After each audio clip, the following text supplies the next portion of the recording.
What says we're live? Oh, okay. We are live. Thank you, Brielle. And welcome, everyone. Please share this broadcast with your friends and colleagues. My name is Rick Ulfik, and I'm founder of We the World and the We campaign at we.net. There you can learn more about We the World. Today is day 8 of 11 Days of Global Unity that goes from September 11th through the 21st, which is the UN International Day of Peace.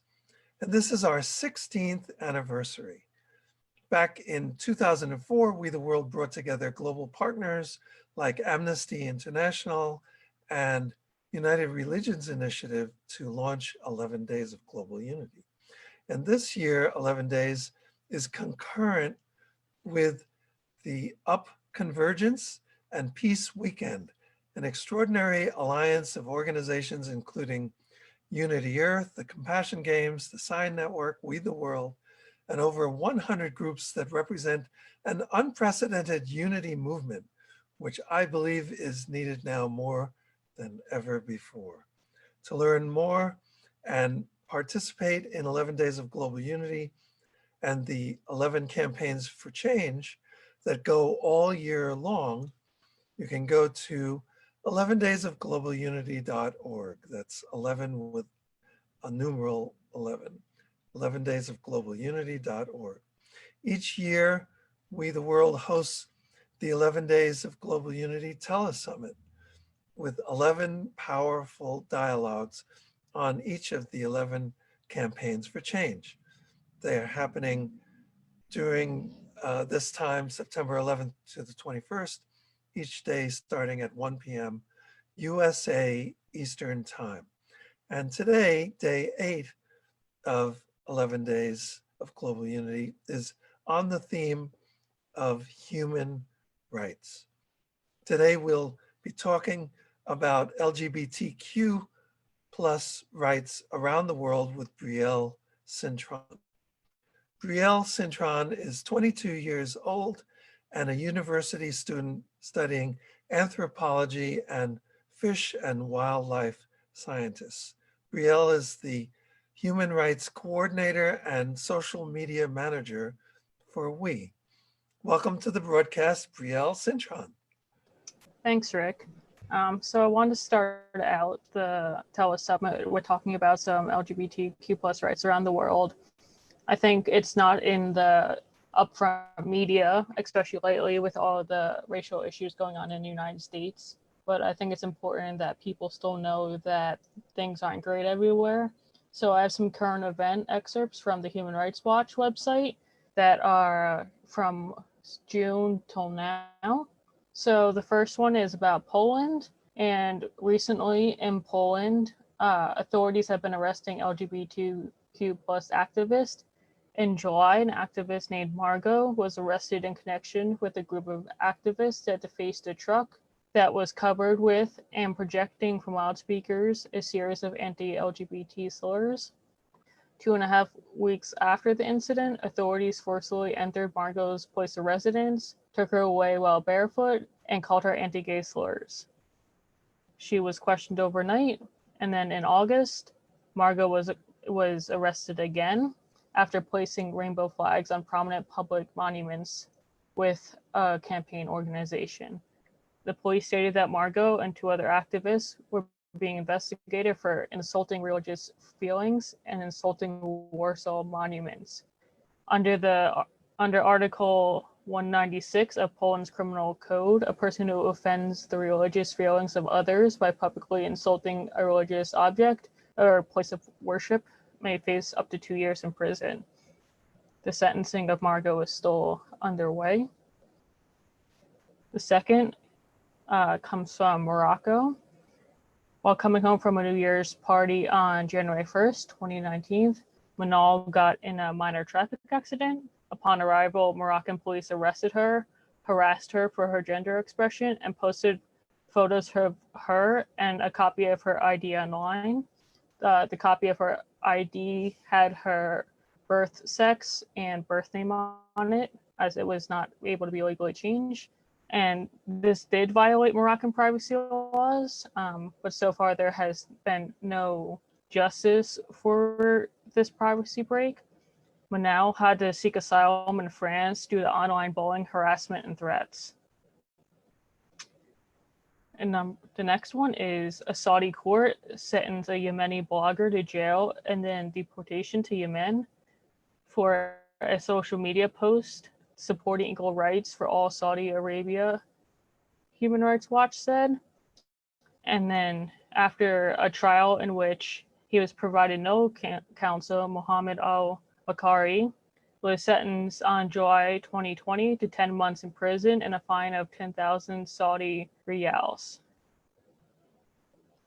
On March 31st, the Hungarian government submitted a bill to parliament that, among other things, would make it impossible for transgender people to legally change their gender.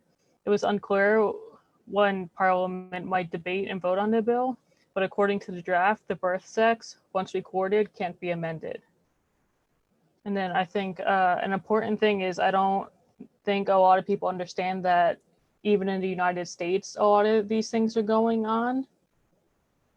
So I have some important things that have happened this year. Under the Trump administration, transgender people have faced a lot of issues and have gone back on progress that has been made for their rights.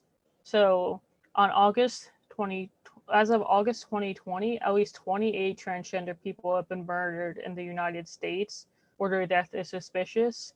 So far this year, compared to 26 last year. So within 7 months of this year, we're already surpassing last year's whole year total count of transgender people who were murdered.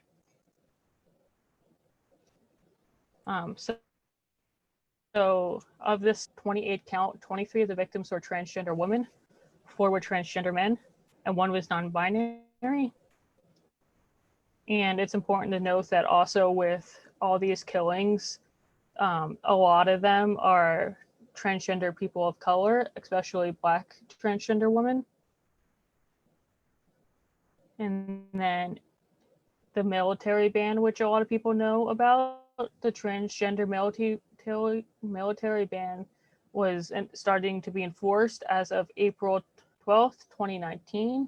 The current policy mandates the discharge of any service members who come out as transgender and seeks to go under gender transition, and no transgender person may enlist in the military.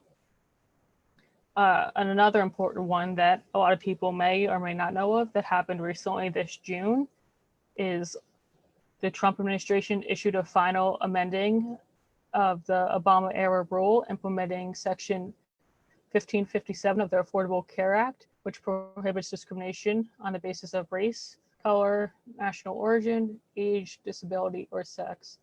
Section 1557 applies to any health program or activity that receives federal financial assistance, any activity or program administered by a federal executive agency, and any entity established under Title I of the ACA, such as health insurance marketplaces. So most consequently, this amendment eliminates the prior rule's explicit protections for transgender individuals. The 2016 rule interpreted Section 5057 sex discrimination prohibition to require covered entities, hospitals, insurers, etc., to treat individuals consistent with their gender identity. However, under the rule, covered entities could not deny access to health services or facilities based on gender identity, exclude coverage for gender transition services, or otherwise restrict or limit services based on their enrollee's transition status. The new amendments that were brought about in June 2020 drop these protections. Instead, take the position that sex discrimination prohibition recognizes only 2 sexes. So anyone that does not identify as male or female is not under the protection of Section 1557 anymore. So any federally funded hospital, health insurance, or doctor's office can discriminate based on someone's gender.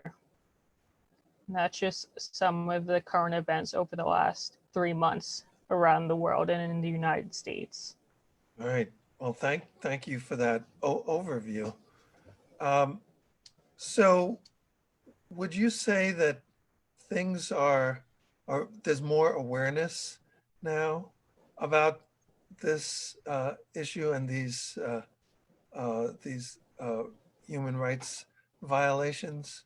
I mean, in other words, is your assessment that we're moving in the right direction, or are things going backwards, or are they kind of staying the same, or what's your assessment about that? I definitely think it depends on two things, which is where you are in the world and what part of the LGBTQ plus community you're looking at. I think in places like America, Canada, and the Western world, I think things like lesbian, gay, bisexual are starting to come around more, and there's more recognition of them.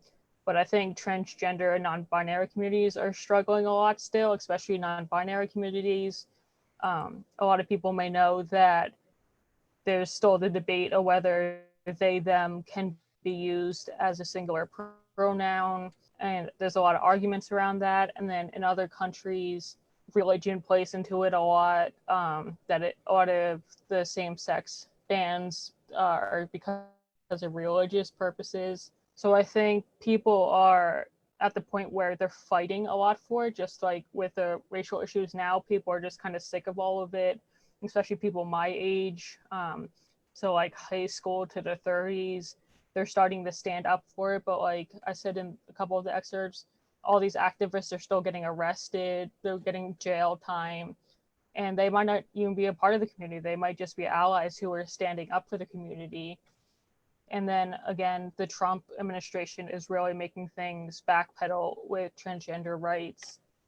So I think some parts are definitely improving, and people are definitely fighting a lot more and being heard more, but there are parts that are backpedaling and still not doing so great. Wow. Yeah, so I'm glad you're giving this overview, and I was thinking that because you're studying anthropology, you might have a unique perspective to kind of look at the whole species in an objective way. So yeah, so what other things did you want to share today about this? So I'm going to play a quick video. It's about 12 minutes long. Rick, can you just make me the co-host quick so I can do that? Yes, I think you are. Yep. So it's titled People Open a Box of LGBTQ Myths, Gasp, Cringe, and Laugh at What They Find. And it's a nice video because it's about people from the Arab world, but it all, as I was watching this earlier, a lot of the myths apply to the community worldwide. And it's a video by Human Rights Watch. Okay. Just share my screen quick.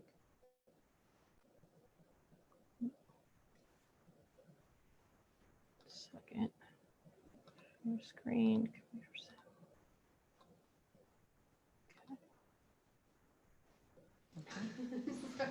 هي ما طرقت صح. دوزيام كلاب. ليش هي اسمها هيومن رايتس واتش؟ نور نصر من AFI. بمجتمعاتنا بنسمع كتير مفاهيم خاطئة وخرافات عن مجتمع الميم. هن شو؟ هن مين؟ هن كيف؟ من وين اجوا؟ فقلنا لمرة خلينا نسأل مجتمع الميم شو رأيهم بكل هدول الخرافات. فصممنا صندوق الخرافات اللي هو قديم ومهرهر في بقلبه مفاهيم خاطئة سلبية شنيعة، وقابلنا ناشطين ونشاط ونشطاء من جميع أنحاء الشرق الأوسط وشمال أفريقيا من جميع الهويات التقاطعية، وقلنا لهم يفتحوا الصندوق ويتفاعلوا معه. هول المقابلات اللي عملناهم هن من مجتمع الميم لمجتمع الميم، بيعطينا أدوات ليتحدوا فيهم الصور النمطية عن مجتمع الميم بعالمنا العربي. هاي كيفك؟ منيحة. أنا خدشيك من لبنان. أيوب من المغرب. جذور فلسطينية سورية. أنا من الخليج العربي. أنا اسمي مريم. أنا من الجزائر. أنا إنجل من مصر. ضمير هي. اسلام من تونس. شليمان. أنا يوبا من المغرب. حروف من ليبيا.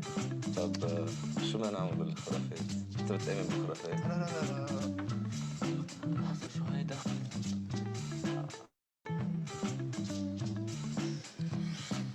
بغيتي تشوف؟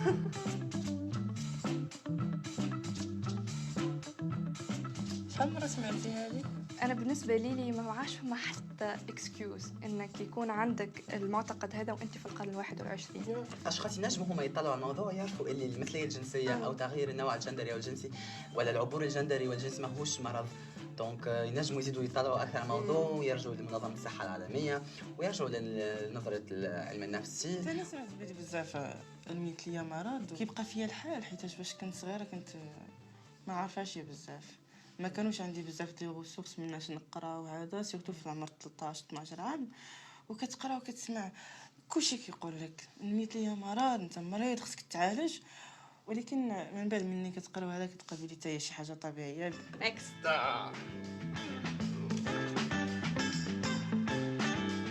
مش كل الأشخاص في داخلهم شيء باين عليه مظهره شكله لبسه حكيه. ولا مره نعرف عن الميول الجنسيه من الشكل. ما يمكنش نحكموا من الشكل يعني. ممكن هذه جملة كليشيه بس بتسهل الموضوع. الميول الجنسية هو الشخص بيروح على السرير مع مين، والهوية الجندرية الشخص بيروح على السرير كمين. أسهل شيء إنك تسأل إنسان شخص شو يعني كيف تحبني يعني I address you يعني شو البروناون. My pronouns are they and them. أنا عندي ضمير واحد واللي هو هي. هي أفراح يا حياتي. مش ضروري ومش اكيد. سلامة الاشخاص هي اكثر حاجه اكيده ومهمه وضروريه. شخصيا كيبان لي ماشي بالضروره يعني ماشي بالضروره تفصح عليها ودير الكامين اوت وتكون الناس كاملهم يكونوا عارفين حيت المجتمعات اللي كنعيشوا فيها ماشي كلها بحال مثلا لبنان ماشي هي المغرب ماشي هي السعوديه ماشي هي بلاد اخرى. هذا ما كيقصكش من المجتمع الميم 100%. فكل شخص هو اذا بيعتبر حاله من المجتمع الميم من الداخل هيدا اصلا كافي انه يكون من المجتمع. ما احس انه انا لازم اطلع من الخزانه لاحد عشان تكون هويتي مهمه او عشان انتمي لمجتمع الميم. يعني بحس انه انا عمري ما كنت بالخزانه اصلا. انجل نحب نسالك سؤال. اسئله سؤال شخصي تسالني؟ لا نحب تحكي علاش ما تحبش توري وجهك، علاش مغطيه وجهك. اوكي سؤال في محله يعني ايش؟ عليك من غير ميك اب؟ لا والله خالص يا ريت يعني حتى لو من غير ميك اب حلو يعني. خليني اقول لك ان احنا في مصر الوضع مش في احسن حال يعني ومش احسن حاجه تحصل ان انا اطلع بوشي. مش مصر البلد اللي انا ممكن اعلن فيها عن هويتي وعن ميولي بكل اريحيه. مثلا تخيلي كميه الاشخاص اللي اعرفهم اللي طلعوا من الخزانه بسبب الضغط هذا هم بسن صغير 15 سنه 16 سنه وانتهت حياتهم بمشاكل كثير كبيره وتشردوا. اعتقد انه لو شخص حابب يخرج من الخزانه اول شيء لازم يامن نفسه ماديا، يامن سكن، يامن كل شيء just in case. لا انا وانس ان انا اعلنت عن ده انا ممكن يتقبض عليا، ممكن يتمارس من جيراني او سكني حتى عنصريه وتمييز واحيانا قبضيات وممكن انتهاك جسدي وتعنيف. انا رح تتزوج.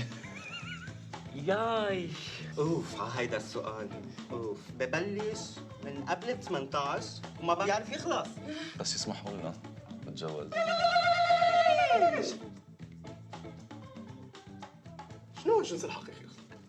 ديما هذيك المصطلحات جنس حقيقي جنس طبيعي شيء جاد.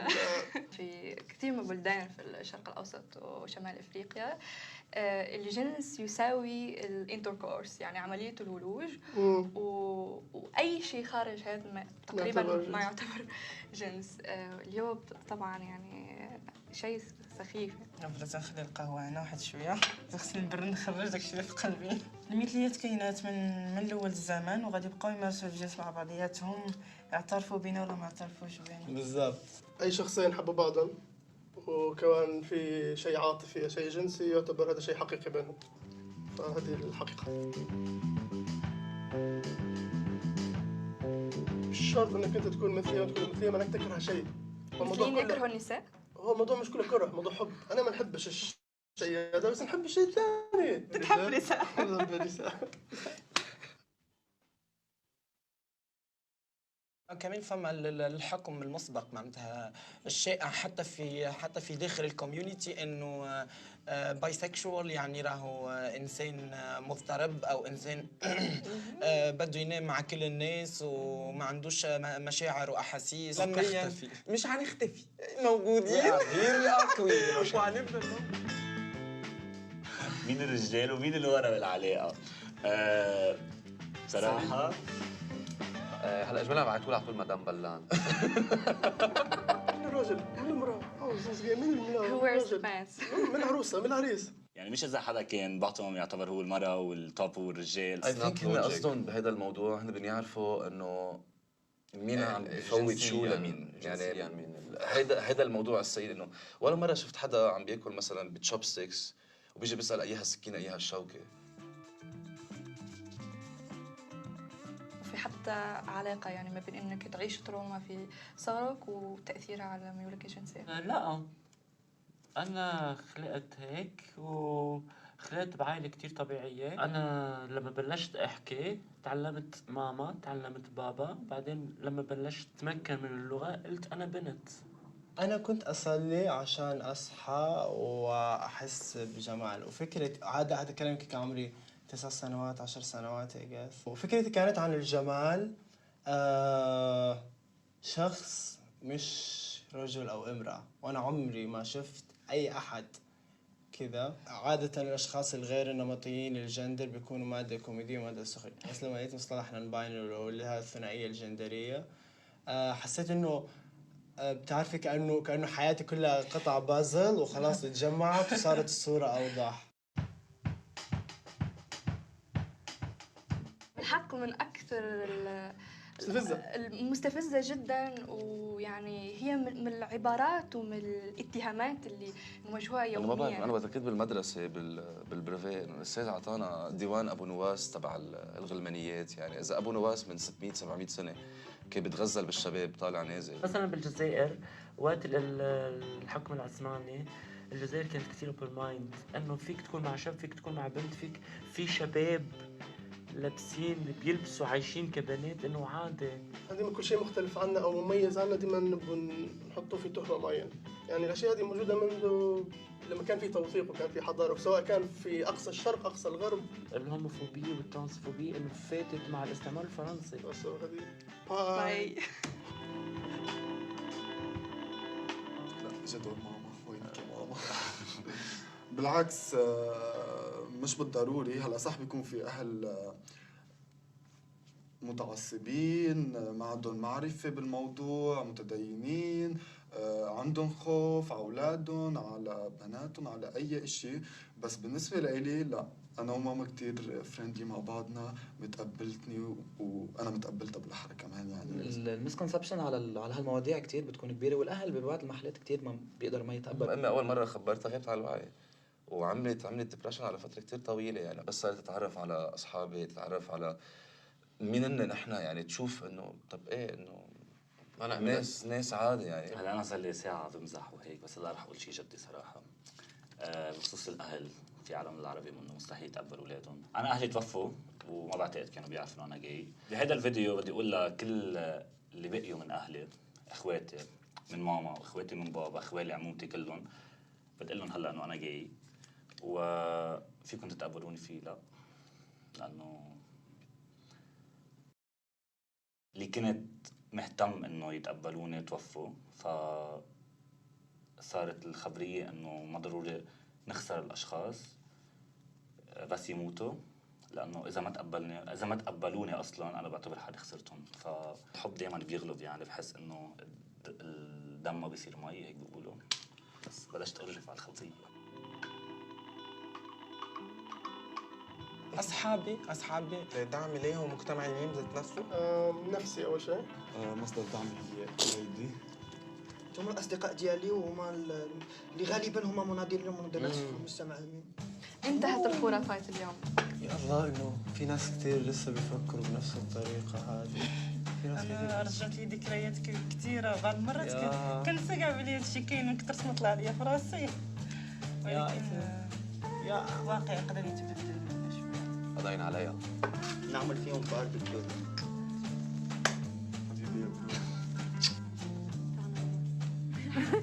انا اوكي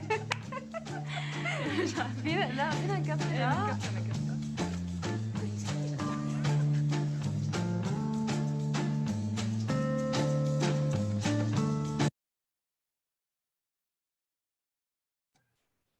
Very interesting.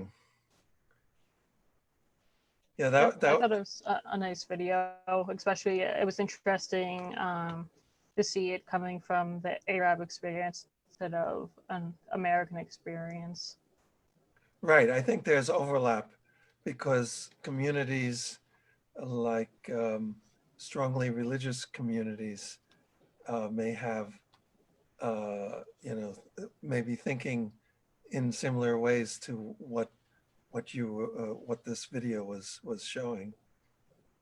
Yep. Yeah. Some of the notes I took on the video were about how these things still happen around the world. And I always like to mention that it's happening in America too. I think people don't realize that. I think when they think human rights issues, they're thinking of Africa, the Middle East, but all these things happen in America too. People are still sending their kids to conversion therapy. People send their kids just to psychologists when they even just might suspect that they're gay or something. And I think a big thing that on number 3, when they were talking about, the question was, you have to be out to be part of the community. This is definitely not something I've seen in the community, because whenever someone asks about, oh, should I come out? The first thing people say is, are you going to be safe? It's always about, the first thing we have to think about is being safe. Are your parents going to kick you out? Could you get injured from this? Are you safe enough to be able to come out? And it's hard to not come out and be who you are, but you have to put your personal safety above it. And the community is always there for you. And then they were also saying about the marriage part, a lot of countries, you still can't get married. You can't even have civil unions. They only legalized it in America in 2015, which is only 5 years ago. And then they also talked about the bisexual one, where bisexuals need to pick a side. This is really something common, even within the community. There's a lot of discourse over this, biphobia and panphobia. So pansexual is just someone who likes any gender regardless of their gender, and it's more about the personality than the gender. So there's a lot of discourse in the community, outside the community, about liking multiple genders and that you have to pick one or the other. So that's still a prominent thing and something I hear a lot. And then the last note that I took was they mentioned the term gender identity disorder. In the medical community, there's still a lot of these terms. I've had paperwork that says gender identity disorder on it in 2020. The community says that a lot. They'll say medical community, well, that's the official term. You have to get diagnosed with gender dysphoria usually to be able to go on hormones or have surgery, and you need all these diagnoses, disorders, when it's not actually a disorder or anything.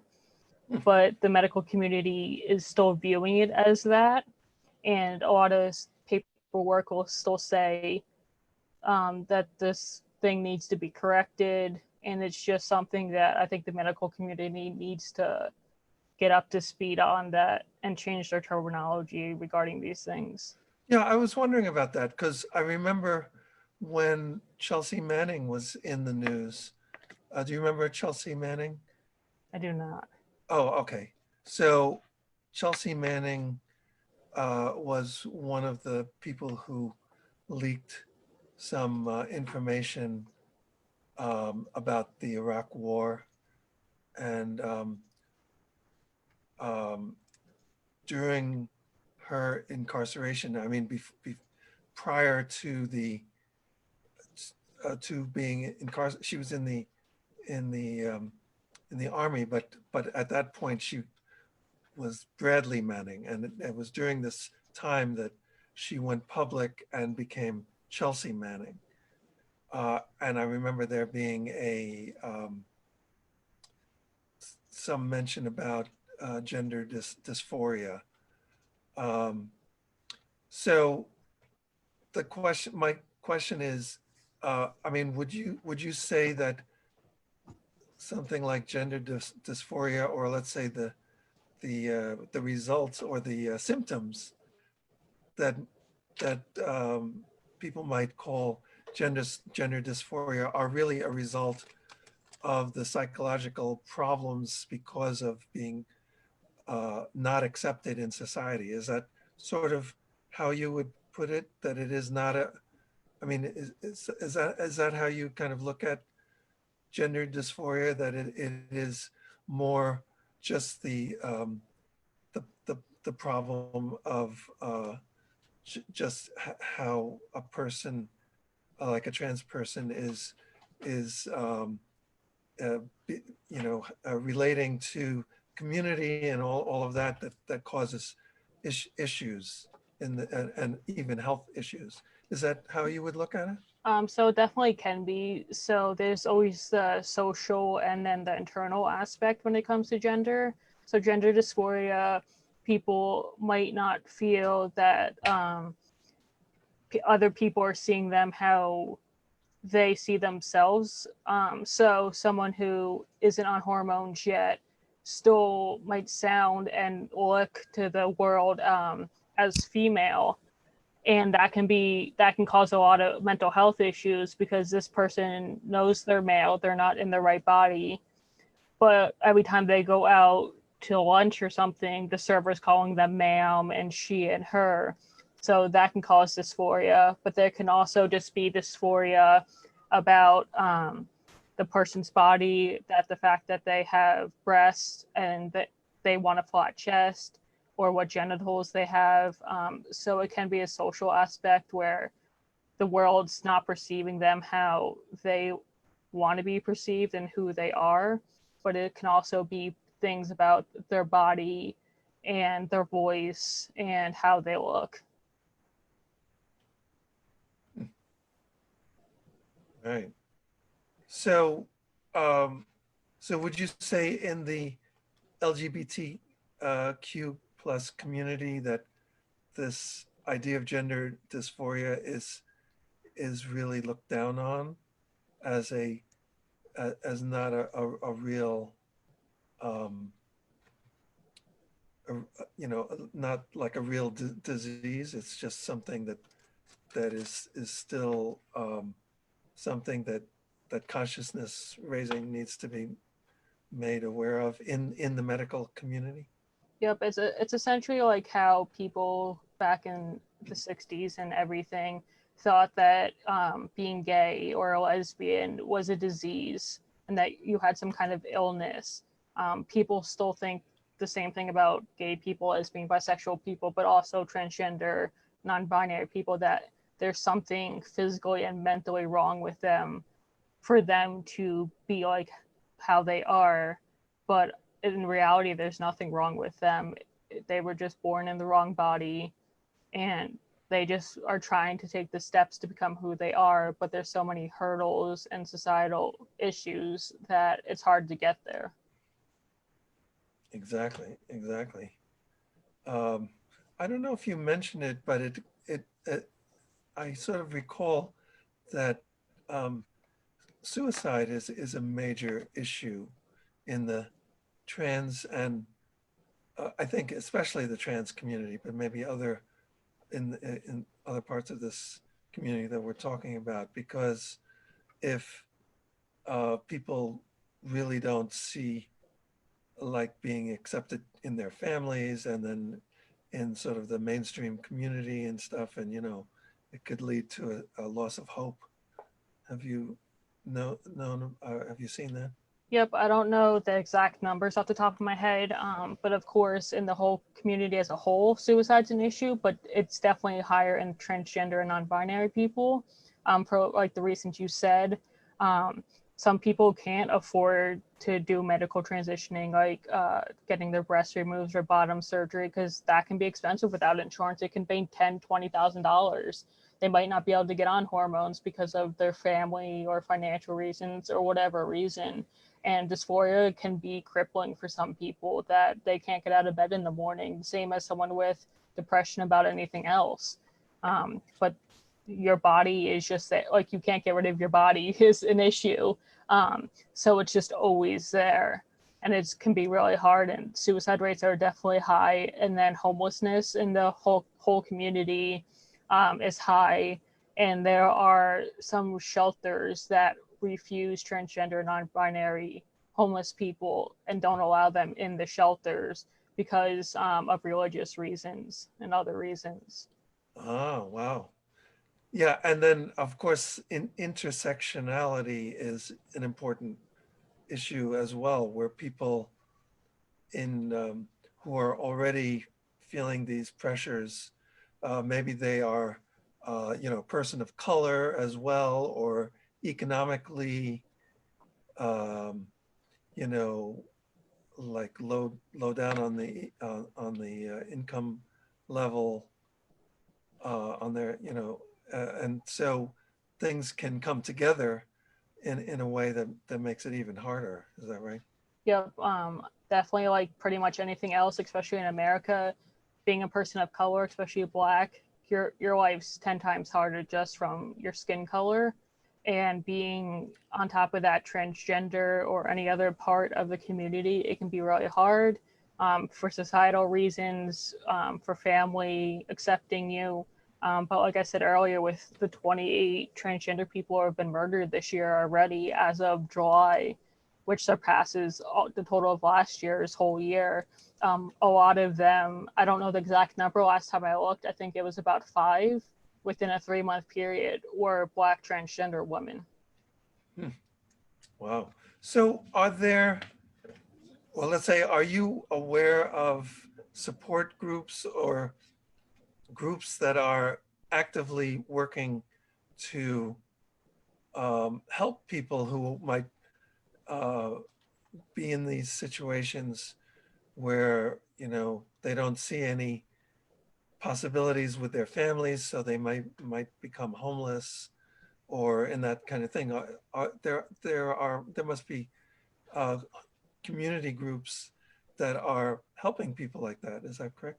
Yep, there's tons of groups. I think the first thing everyone should try is to look locally, obviously, because it's easier to get to. There's always, most states have pride centers.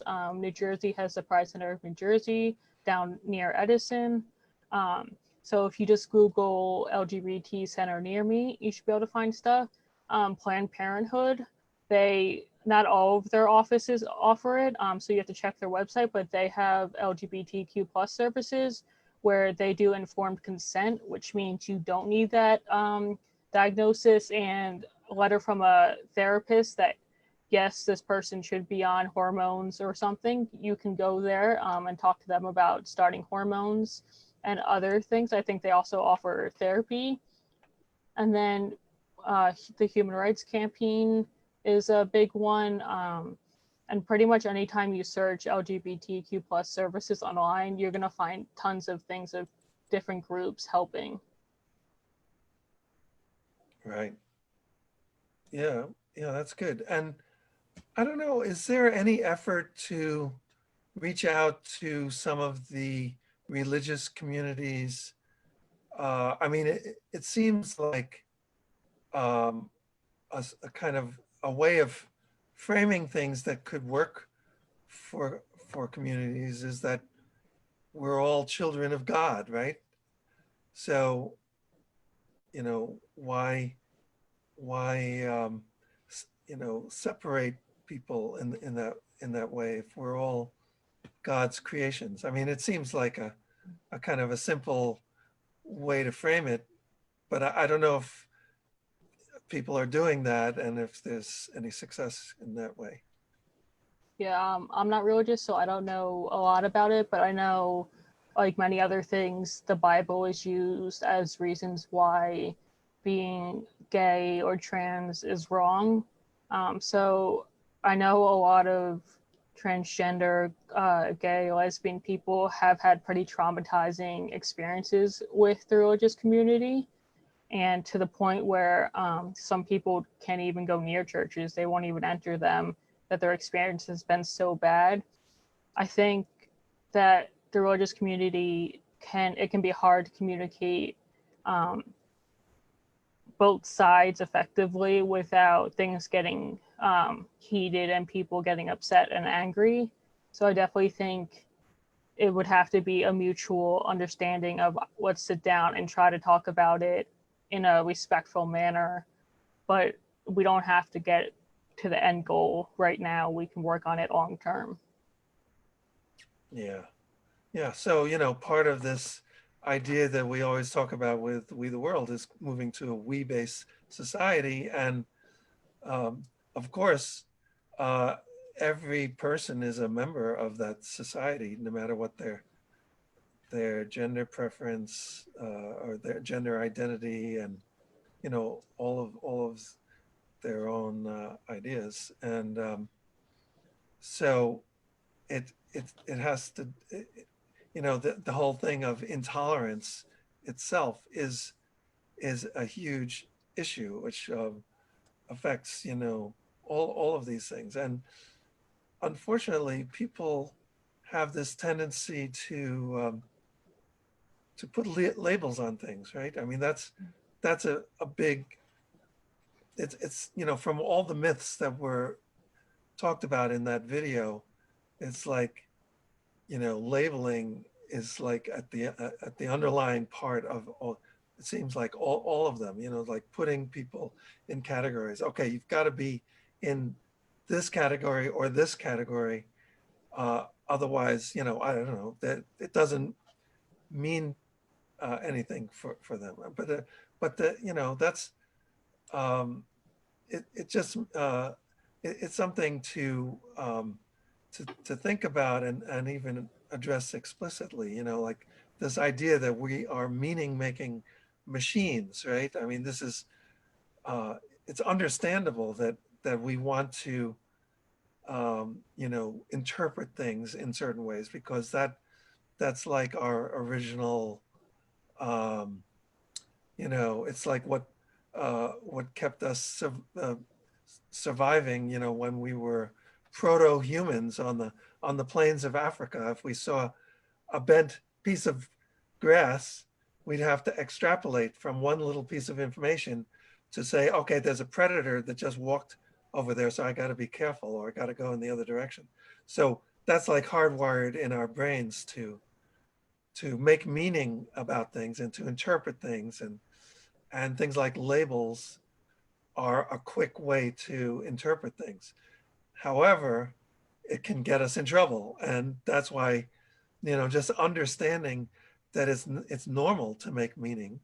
It's just that things are, you know, you don't have to live your life, you know, by putting things in boxes and categories. And in fact, um, you know, people often talk about, you know, moving, you know, thinking outside of the box.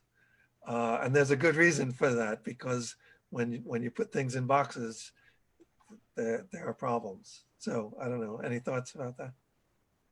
Yep, like you mentioned earlier, I'm an anthropology student, and there's an anthropologist named Mary Douglas who talked about the concept of boxes a lot. So in her concept is essentially we do put everything in boxes: black, white, boy, girl, blue, red, and there's a reason for why it's so hard to get away from the boxes you've known since a small child. You've been learning these through socialization processes, and you start preschool, kindergarten age learning strictly what is what, and you either get a negative response or a positive response. And I think an example there is things boys are supposed to do and things girls are supposed to do. And a boy picks up a Barbie doll and he wants to play with it, he could get yelled at, and now he's had this very bad negative response that's conditioned him to go, no, I know I'm not supposed to do this, that's what girls do. and you spend all this childhood time and it's traumatizing to learn all these things in this way of either you're going to get yelled at or you're going to get praised for these things. So people stick to these boxes so strongly as they get older because they invested so much of their lifetime learning this, and you don't want to just throw something away that you invested 20, 30, 50 years learning and just toss it out into the wind. And after it was so traumatizing to learn it. So this is the concept of why a lot of people can struggle with things outside the box and things that are taboo and stuff they weren't conditioned to learn early on, and moving to new viewpoints can be emotionally hard on people, and a lot of people don't know how to process those emotions, so it's easier to just stick to your viewpoint of what you know instead of having to go through those hard emotions all over again when you're 20, 30, 40, 50. Yeah, I guess so.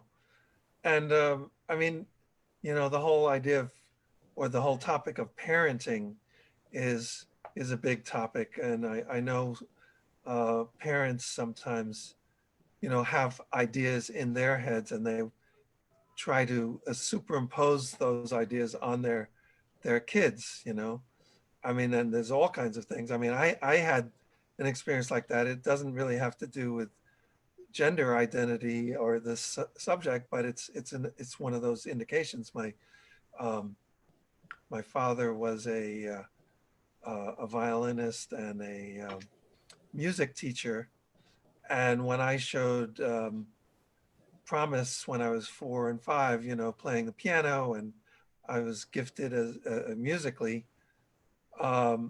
He wanted me to be the musician that he never was, you know, and was kind of pushing me to practice and forcing me to do it. And I wanted to be out playing with my friends and stuff. So, I mean, that's just one little example, but you can imagine what happens with parents. You know, they have a child who's one sex or another, and let's say they really wanted a different sex of a child. You know, some parents want a boy or a girl or something, and then if the child is different in some way, or you know, it can be really difficult to go through a whole childhood development where you're at odds with, you know, what your parents want for you. So it can be a challenge, right?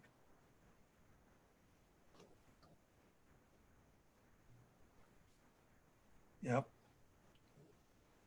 Yep, and I think the movement to we is really important in these concepts because a lot of the things people learn, especially in middle school range, they're learning from their peers and whatnot at school. So like for me, my parents never said anything about the LGBTQ plus community or anything growing up, nothing bad or anything. But at school, I live in a pretty conservative area, and a lot of the kids would bully people that were coming out when they were in middle school, and they would say slurs and bad things about the community. And at that point, I was like, oh, this is what you're supposed to do, because I didn't know any different, and none of us did. We're only 12 to 14 years old, and this is what the only thing we've ever heard.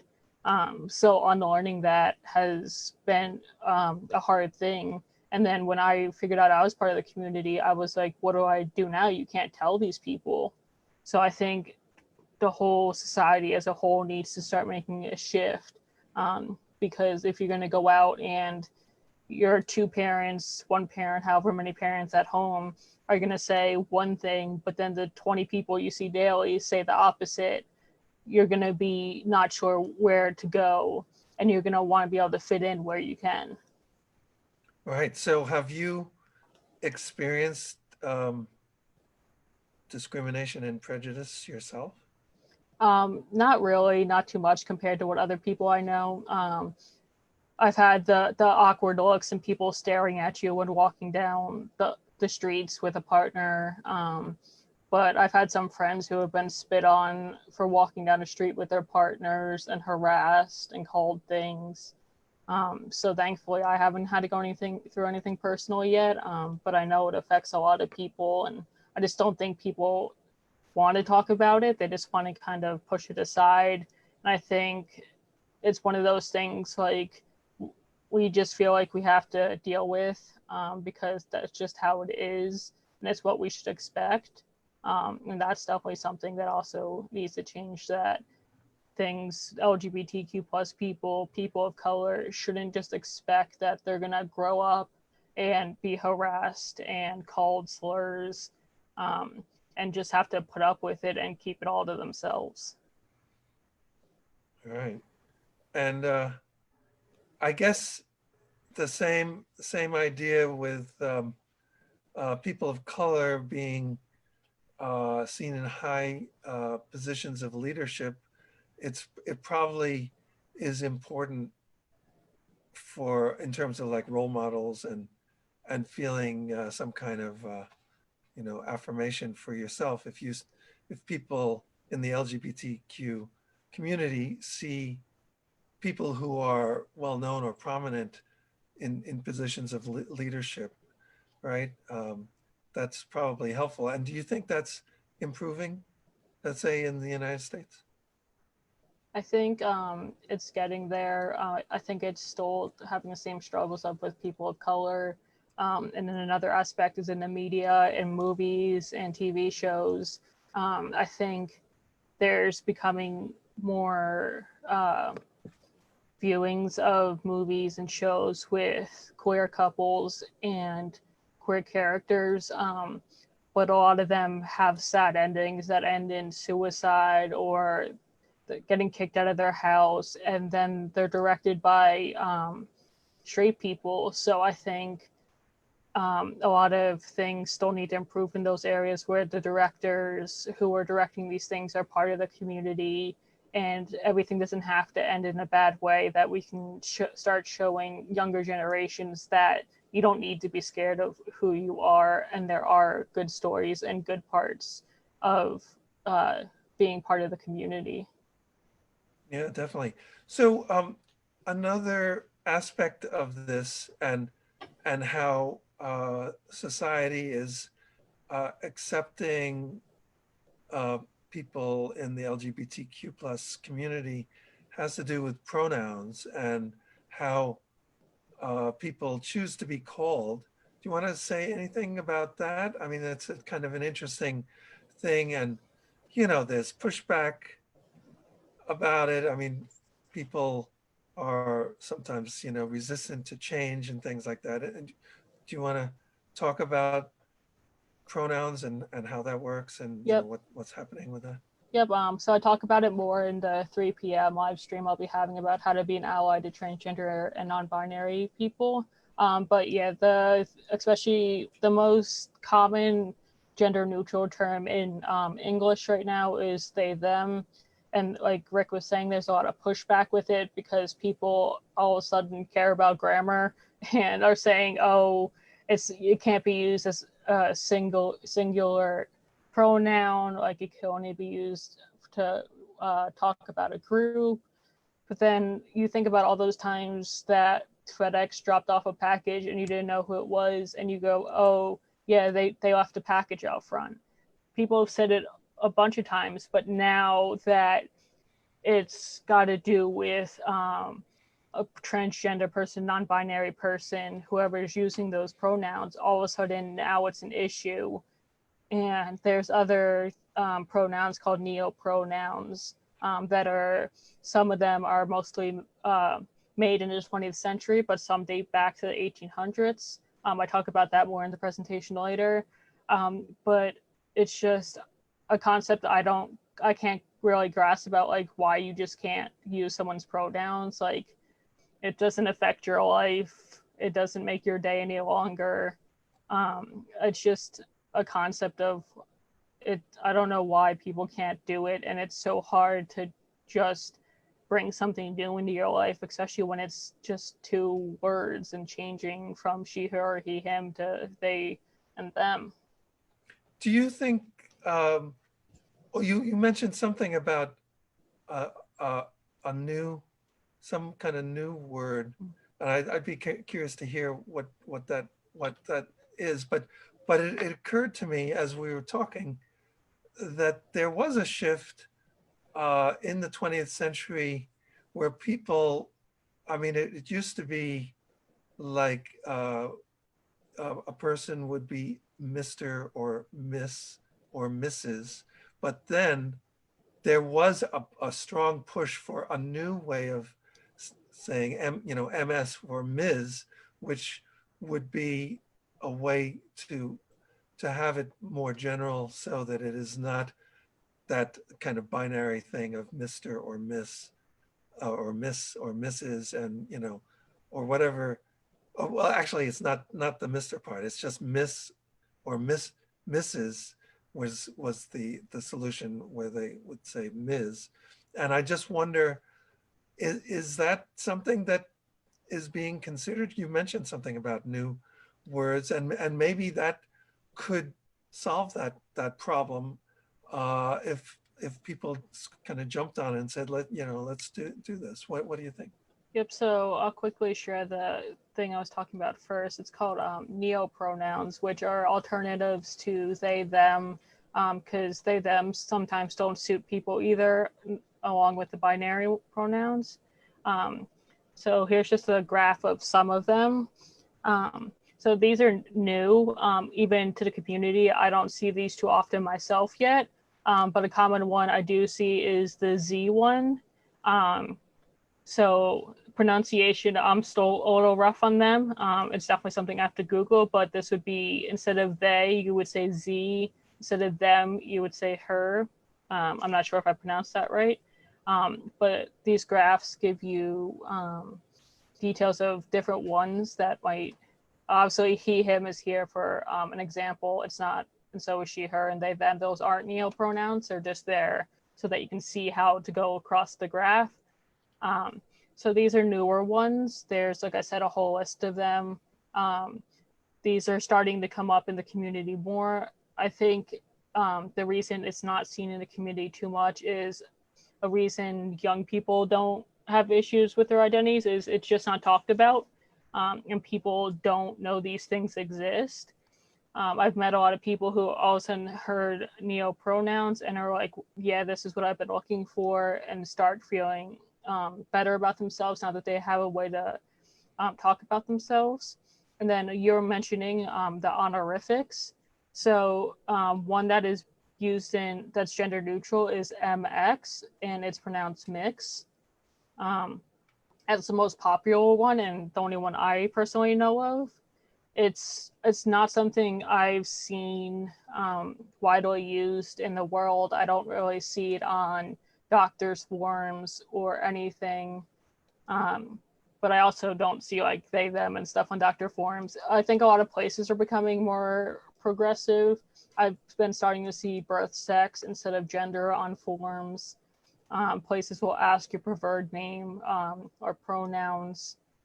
So things are getting better in some places, but a lot of things you fill out are still going to have the binary honorifics. It's going to say gender, and you only have male or female to pick from.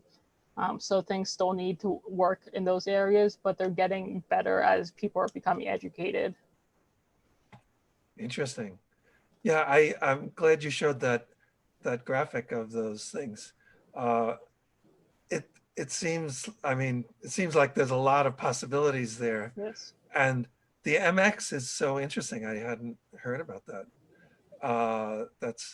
That sounds good. And it's hard to herd cats, I guess, but it would be good I think it would be good if sort of narrowed down to something that sort of seemed like the most easiest, most viable kind of one that could be used, I guess, in place of they and them.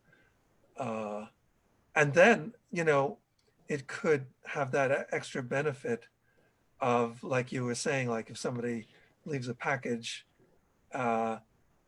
people use the word they because they don't have a word that expresses a general meaning of a person if they don't know, what gender they are or whatever. So it could be something that gets used by the general population if something was created like that was viable, sort of catchy, and made sense to all of the communities.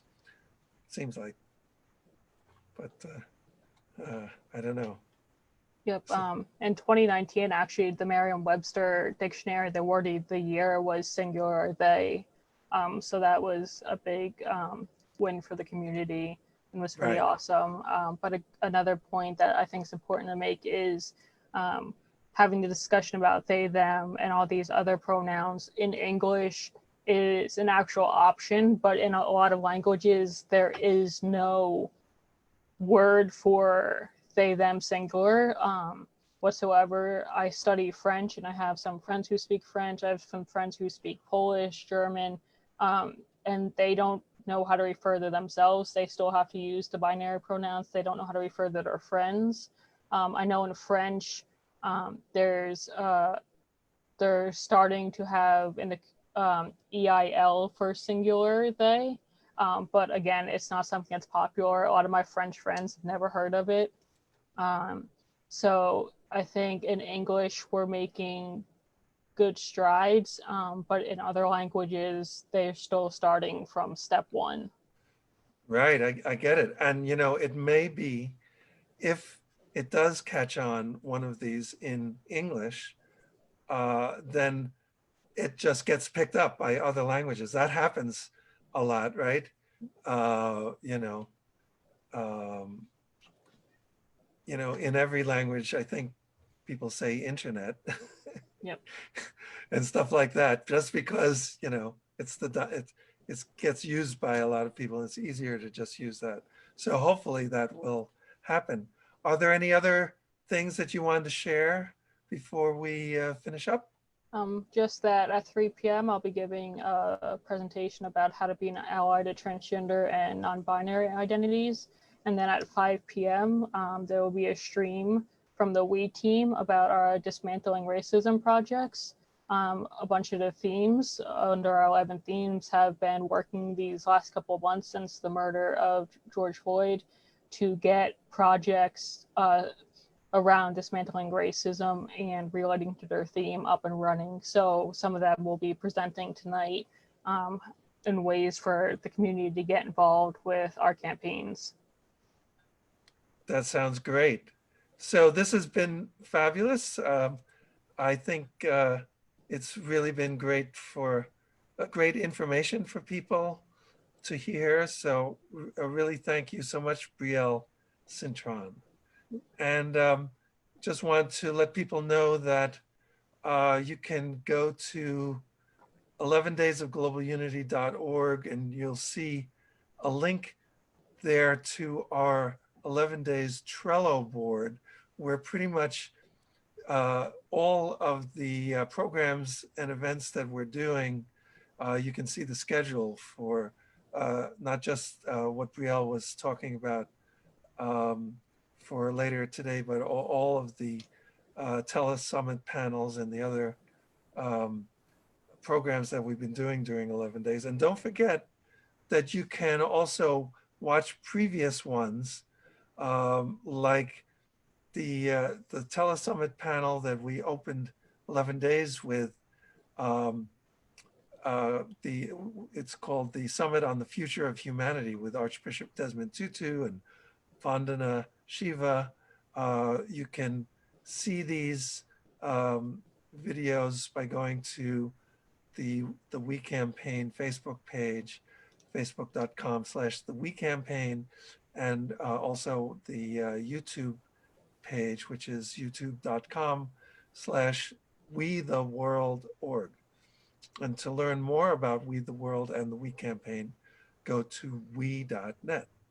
And remember, transforming society is not a spectator sport.